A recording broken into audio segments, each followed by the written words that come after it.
Hi, I'm Jake with Rock River Arms. I am going to show you how to assemble a bolt. To do this, you will need the following. These are the components that make up a complete bolt. This is a 556 bolt, gas rings, extractor insert, extractor spring, extractor pin, ejector spring, ejector roll pin, ejector. This is our Carpenter 158 bolt. The first thing that I would recommend doing is installing the ejector. So what I do is I set them in the vise. You don't have to clamp really hard, just enough to hold it. Grab your ejector spring. There's two holes. One is the firing pin hole and the other one is your ejector hole. Go ahead and slide it down, make sure it's free of debris. Your roll pin, we use a set punch holder. It's a 16th inch set punch holder. Go ahead and insert your pin. I start it in the hole here for the ejector. Just pre-start it. Grab your ejector. The ejector has a notch cut out of it. That's where your roll pin will go to guide it in place.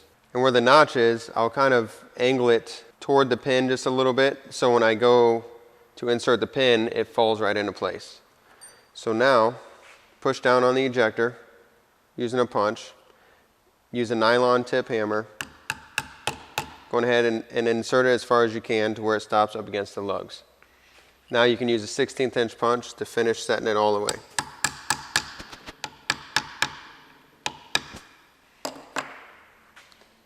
Next thing you want to do is make sure that ejector goes down and back up freely.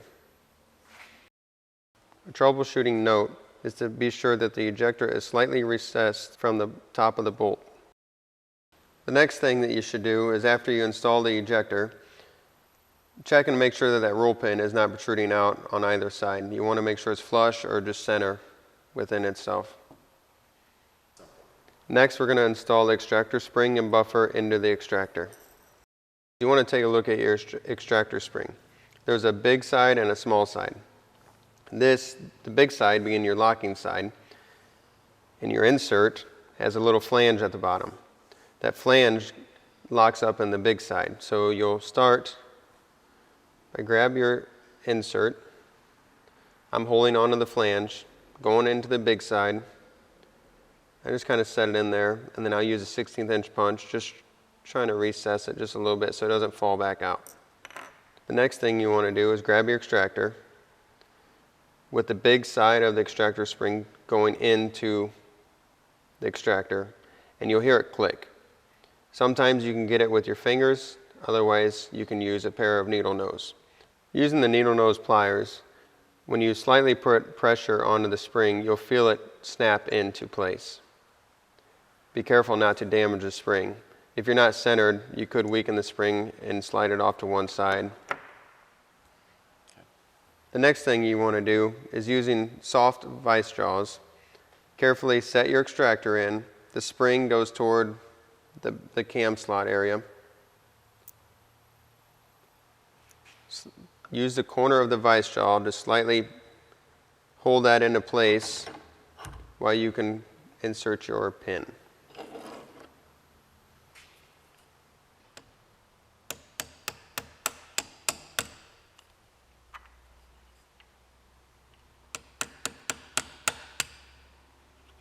Making sure that this is flush as well. Good.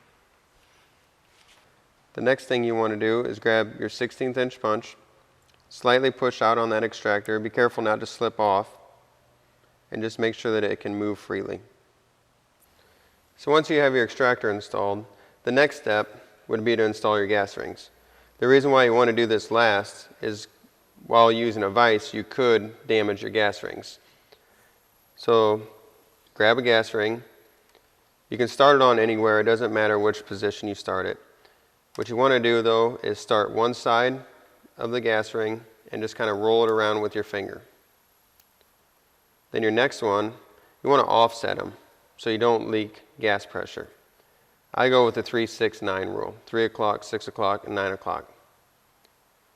So go on ahead and just insert all three and make sure they're gapped evenly.